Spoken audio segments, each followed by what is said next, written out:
June 14, 1944, on the bluffs east of Port-en-Bessin, a German rangefinder team scanned a wind-chopped channel smelling of diesel, tar, and wet seaweed. Smoke from the beaches hung in a brown lid, while gulls carved arcs over Liberty ships and LSTs.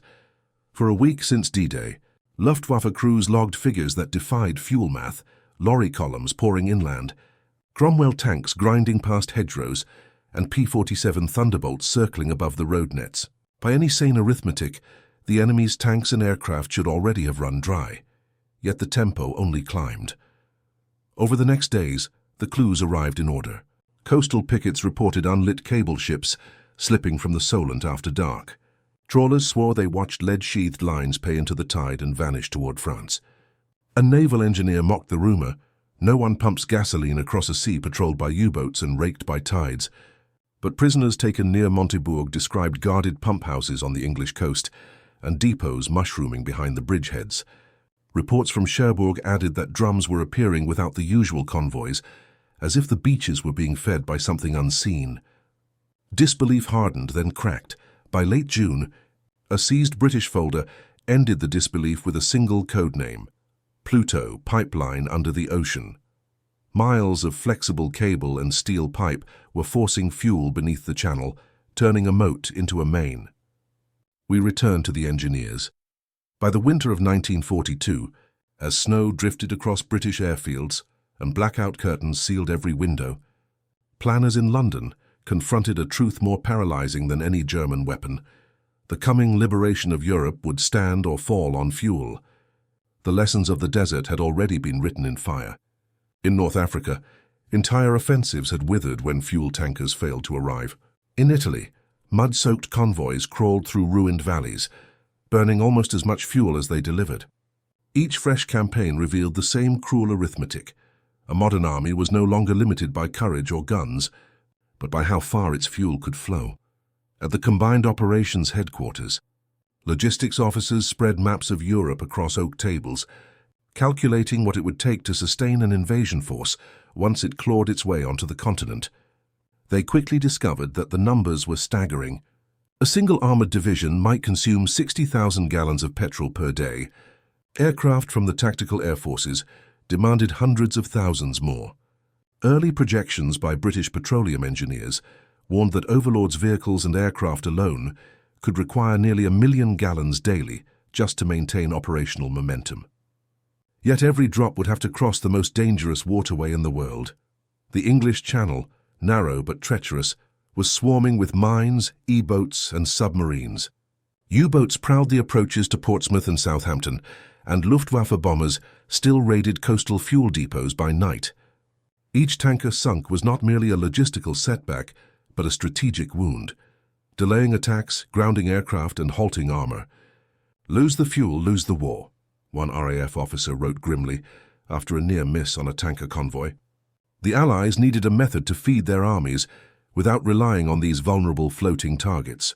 Thus the Channel, long regarded as a moat protecting Britain, had to be reconceived entirely as a living artery. The challenge seemed impossible: to move liquid fuel across a hostile sea without ships, tankers, or ports.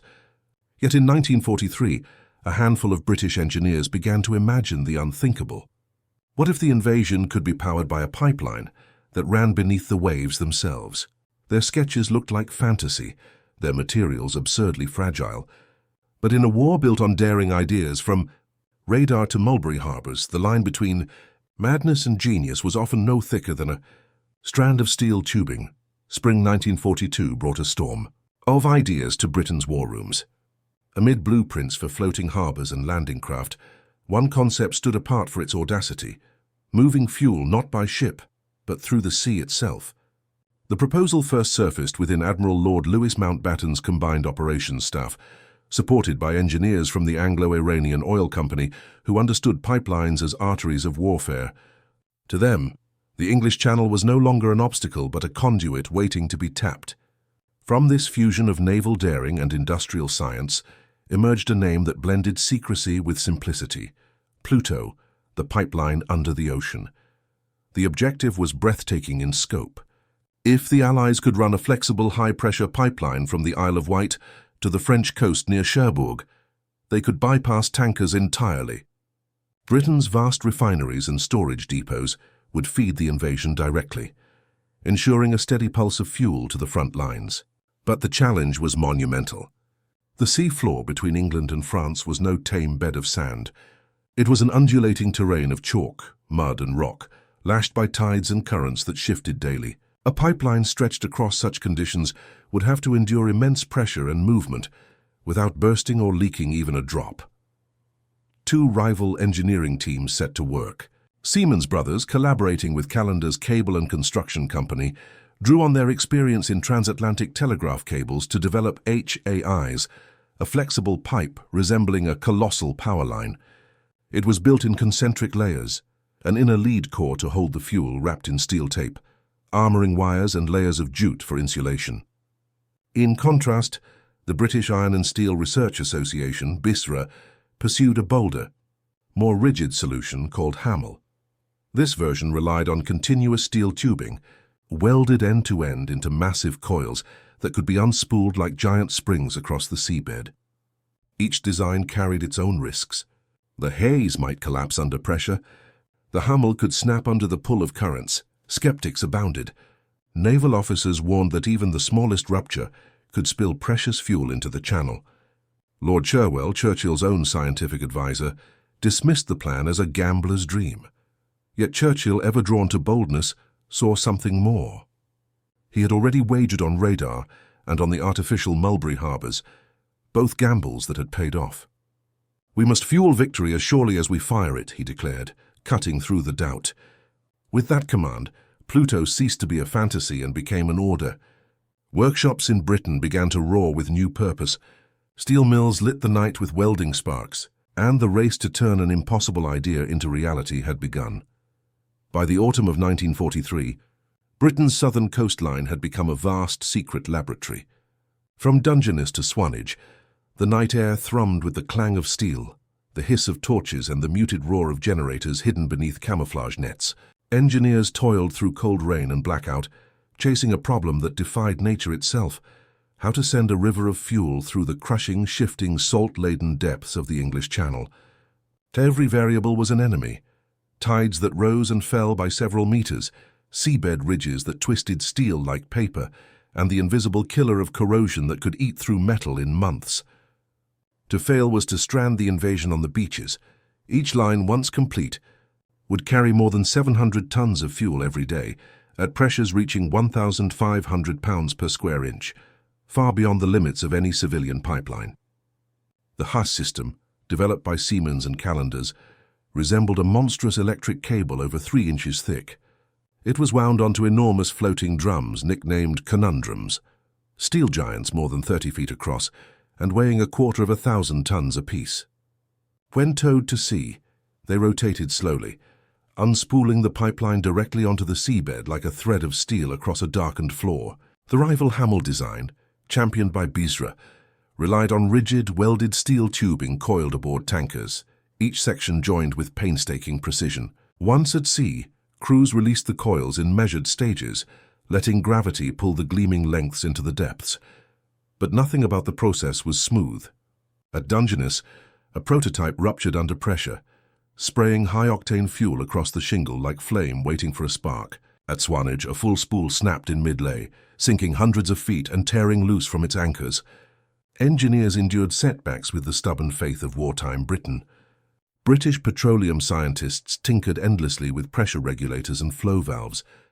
Royal Navy divers learned to operate in total darkness, bolting anchor clamps onto the seabed while surfacing only by feel and compass.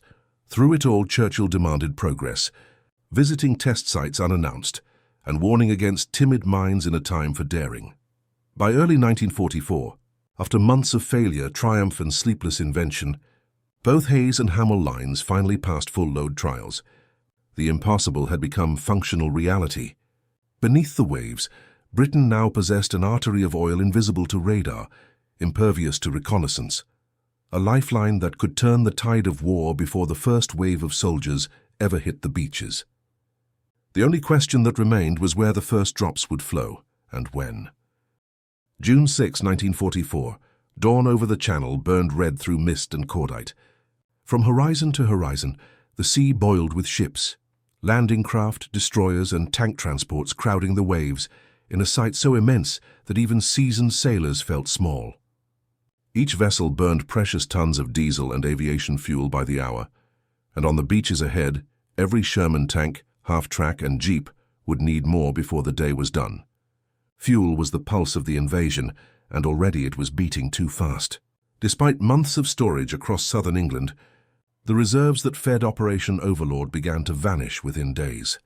The early Mulberry harbours, those floating port cities assembled off the beaches, provided a temporary lifeline, letting tankers offload barrels directly to shore. But the Channel's fury soon intervened. On June 19th, a brutal gale swept across Normandy, tearing loose caissons, sinking pontoons, and wrecking much of the American harbour at Omaha. Overnight, a third of the landing infrastructure lay twisted and useless. The Allied advance, now pushing beyond the beaches, faced a grim arithmetic. Each armoured division devoured thousands of gallons per day. Fighter bombers flying from hastily built French strips drank even more. Soldiers and engineers alike were reduced to manhandling fuel drums off landing craft, rolling them through the surf and stacking them under enemy shell fire. A single German sniper could halt an entire line of supply. Reports to headquarters warned that without a new method of delivery, the advance across France would soon choke to a crawl. Amid this desperation, a different kind of battle was unfolding in silence. At ports in southern England, the engineers of Operation PLUTO prepared to test their creation.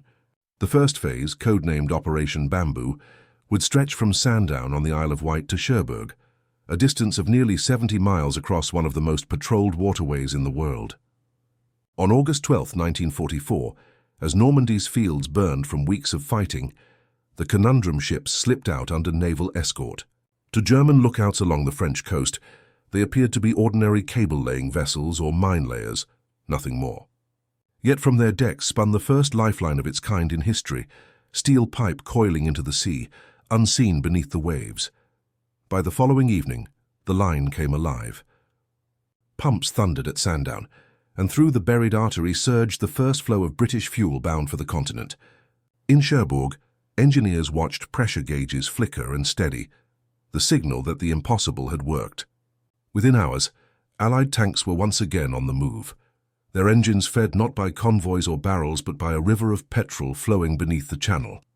For the Germans, who had bet on starvation to halt the invasion, it was a revelation too late to matter. The invisible supply line had begun its relentless pulse eastward, and the Wehrmacht never saw it coming. By July 1944, as the Allied breakout from Normandy gathered pace, confusion spread through the upper ranks of the Oberkommando der Wehrmacht. Reports from the front painted an impossible picture. Panzer divisions fighting west of Caen noted that enemy armour never seemed to pause for lack of fuel. Luftwaffe reconnaissance flights over the Channel saw no great convoys of tankers, no sprawling depots rising behind the beaches, and yet Allied columns moved with the unstoppable rhythm of a machine that never slept. To the staff officers in Berlin, it defied every rule of supply. A modern army advancing hundreds of kilometers inland should have been chained to its ports, but this one appeared to carry the ocean itself with it. The OKW's intelligence branches scrambled for answers. Some believed the Allies had built vast underground storage facilities near Bayeux and Avranches. Others suggested portable refineries, or even pipelines laid along roads disguised as communication cables. A captured Royal Engineers field manual seemed to hint at the truth, referencing marine fuel lines, but the phrase was dismissed as a mistranslation or deliberate misinformation. When Abwehr agents in occupied France began whispering about oil cables beneath the sea, most analysts in Berlin laughed it off as fantasy. One report even noted that such an idea belongs to the realm of Jules Verne. The laughter stopped in September. Storm debris washed ashore near Le Havre, sections of lead-coated pipe twisted and sheared, still reeking faintly of petrol. Naval engineers studying the fragments concluded they were not telegraph cables but something far more advanced. Interrogations of captured British engineers confirmed the story. Enormous drums, conundrums, had unspooled miles of pipeline across the seabed between England and France. The revelation stunned the German Technical Corps. In a classified memo, one analyst wrote that this achievement would be beyond our present industrial capacity. By then, the damage was irreversible. The Wehrmacht's own fuel reserves were collapsing under Allied air attacks, and the panzers that once symbolized blitzkrieg stood immobilized for want of gasoline. Meanwhile, PLUTO's hidden arteries had already expanded, multiple lines now feeding fuel directly from Britain into Normandy and beyond. What began as rumor and ridicule ended as undeniable proof. The Allies had mastered not just the air and the land, but the very sea beneath their feet. When Cherbourg finally fell to Allied forces in late June 1944, its battered harbor became more than a victory. It became the entry point for one of the greatest logistical feats of the war. Within days, engineers from the Petroleum Warfare Department began extending the undersea arteries first tested in Operation Bamboo. The initial H-ICE cable, known as Haas-A, had already proven its worth, pumping a steady 3,000 gallons of fuel per hour across the channel. But such flow could not sustain an army that now stretched from the Normandy beaches to the approaches of Paris. The planners demanded more, faster and deeper connections, a second line. Ice B was quickly laid to reinforce the first, followed by an ambitious expansion, new Hamel pipelines stretching from Dungeness in Kent to Ambleteuse near Boulogne, nearly 80 kilometers across. This larger network was organized under the codename Operation Dumbo, and its coordination fell to the Logistics Command at Portsmouth. There, amid a maze of signal cables and pump gauges, officers directed the construction of more than 500 miles of additional pipe, enough steel and lead to span the distance from London to Berlin. Each section had to be manufactured, tested, loaded onto a Conundrum, and laid under cover of naval escorts, all while U-boats still prowled the channel's depths. By October 1944, the results were extraordinary. Over 1 million gallons of fuel flowed daily from the pumping depots at Shanklin and Dungeness into the heart of France. The lifeblood of the Allied armies streamed invisibly beneath the waves, feeding Patton's Third Army as it raced toward the Moselle and sustaining Montgomery's 21st Army Group as it drove through Belgium and the Netherlands.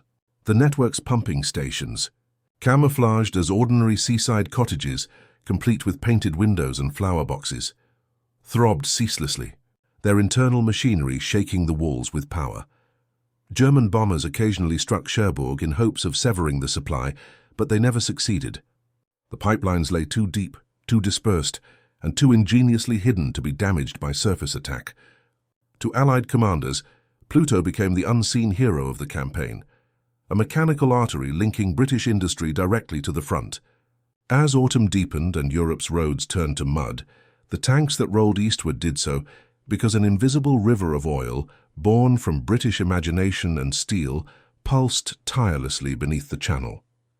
In a war of thunder and fire, victory's quiet heartbeat was measured in gallons per hour.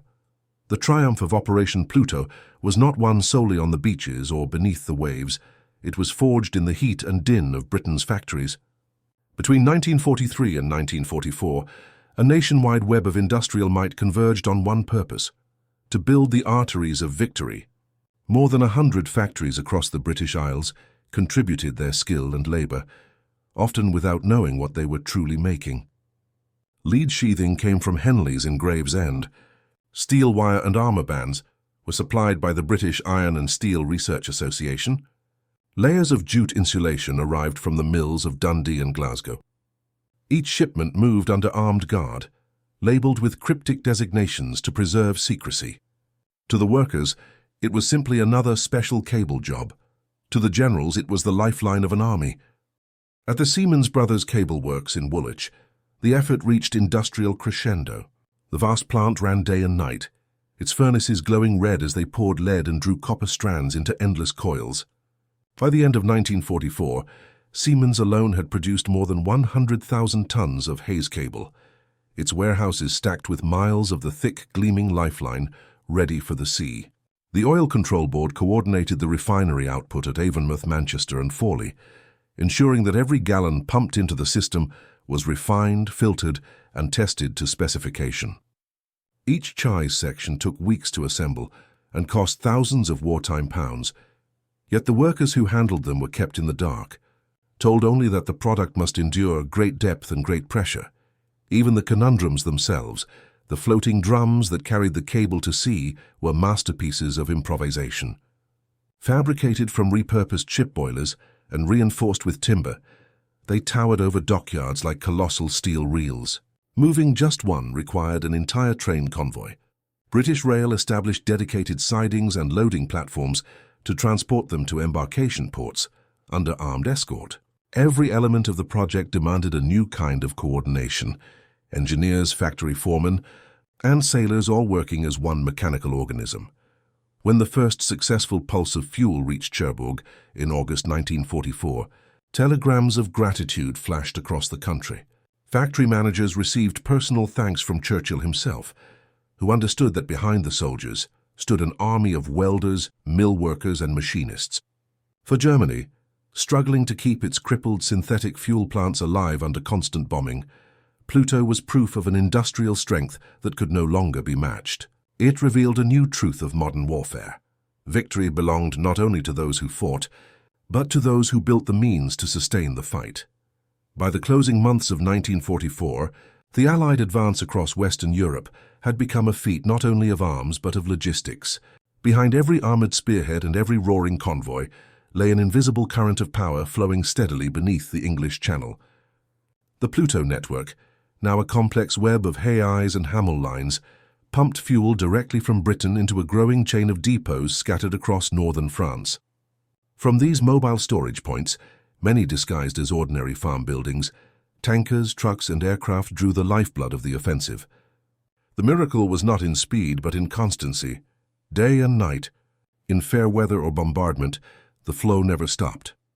At Saint-Lô, Rouen, and the fields beyond Caen, American engineers established vast holding facilities that connected directly to the PLUTO pipelines.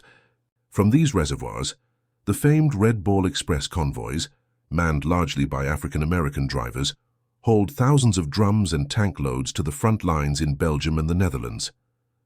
What they carried often originated not from a captured port, but from the seabed beneath the channel. By November, the system delivered roughly 1.2 million gallons of gasoline each day, enough to power thousands of Sherman tanks, countless trucks, and the tactical air forces that hunted retreating German columns across occupied Europe.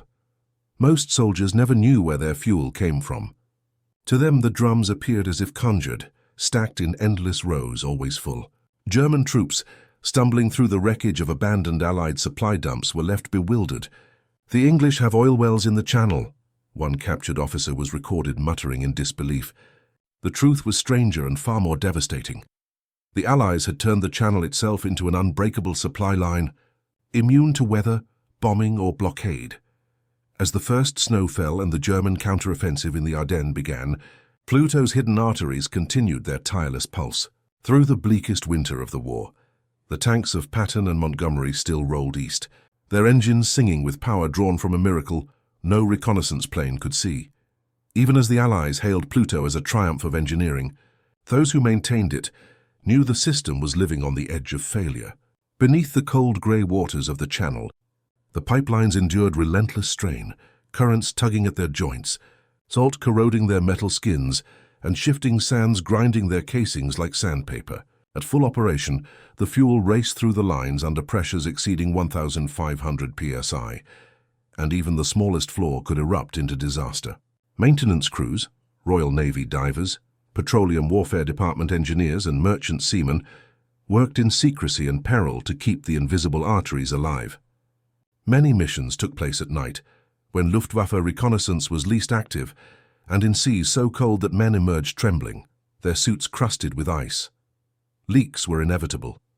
Each time a section ruptured, the oil surfaced in shimmering streaks that risked revealing the pipeline's location.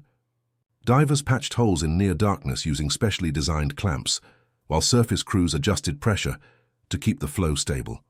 German E-boats often prowled nearby, forcing work to halt until the danger passed. In November 1944, one of the main Hamel lines, running from Dungeness to Ambleteuse, was torn apart by shifting seabed currents. The pressure drop was immediate and alarming. For 10 tense days, engineers labored to locate and replace the broken section before the entire system failed. Despite the chaos, no line was ever lost permanently. Allied intelligence soon learned that the Germans had dispatched small reconnaissance submarines to search for the source of this mysterious fuel supply. They scanned the channel floor, hoping to locate the pumping stations or cables, but the sea kept it secret. Camouflaged coastal installations at Shanklin and Dungeness blended perfectly into seaside cottages and warehouses, their chimneys venting warm exhaust under the guise of hearth smoke. Even as storms battered the coast and ice formed in the pipes, PLUTO endured. Engineers introduced double-reinforced couplings, pressure alarms, and flexible joints to absorb the channel's fury. By early 1945, the undersea network no longer served as the primary lifeline. It had been surpassed by overland pipelines running deep into liberated territory, but it remained vital to refueling coastal depots, airfields, and reserve units. For the Wehrmacht, the result was the same. Allied tanks never stopped moving, and the mechanical tide of war kept rolling east. To German soldiers watching the endless convoys advance, it seemed as if the enemy's machines drank from the sea itself. In the end, the real triumph of Operation PLUTO was not the steel or the engineering. It was the transformation of Allied strategy. By severing dependence on vulnerable fuel convoys, the system reshaped how armies moved, fought, and sustained themselves. Before PLUTO, every drop of gasoline had to cross the channel in tankers exposed to U-boats and Luftwaffe raids. After PLUTO, fuel flowed unseen and uninterrupted beneath the waves, immune to blockade and weather. The freed shipping tonnage, tens of thousands of tons each month, was redirected to carry ammunition, vehicles, food, and reinforcements, amplifying the tempo of the entire war effort. What had begun as an engineer's gamble became a logistical revolution. As the Allied armies surged across France in the late summer and autumn of 1944, the strategic effect became unmistakable. Fuel shortages that might once have halted tank divisions were instead solved within hours. Field reports recorded armored columns refueling on schedule even in forward positions, sustaining the push toward the Rhine with mechanical precision. American supply officers later calculated that by VE Day, PLUTO had delivered over 180 million gallons of fuel to the European theater, a quantity no convoy system could have achieved under constant enemy threat. It was not the most visible of wartime operations, but it was among the most decisive. The Germans, studying captured Allied documentation after their surrender, were awestruck. Senior officers of the Oberkommando der Wehrmacht admitted they had never conceived such a possibility. General Alfred Jodl, in his post-war interrogations, reportedly remarked, "No weapon frustrated us more silently. PLUTO had struck not with explosions, but with endurance. It had nullified geography itself. Perhaps most remarkable of all was the cooperation it embodied. British engineers designed it. American tankers pumped it. Canadian crews maintained it, and naval escorts protected it. Together they formed an industrial organism that sustained an army's lifeblood from one shore to another. In that sense, PLUTO became more than a pipeline. It was the first true symbol of total integrated warfare, proof that mastery of supply was as vital as mastery of firepower. Without it, the Allied armies might have halted short of the Rhine. With it, they rolled unbroken into Germany, their engines singing with the pulse of victory. When the guns finally fell silent in May 1945, the great engines that had consumed PLUTO's lifeblood were stilled. The war in Europe was over, and the secret artery beneath the channel had fulfilled its purpose. Quietly, without ceremony, the pumps at Shanklin and Dungeness were shut down. The great conundrums rusted in dockyards, their cables hauled ashore and dismantled.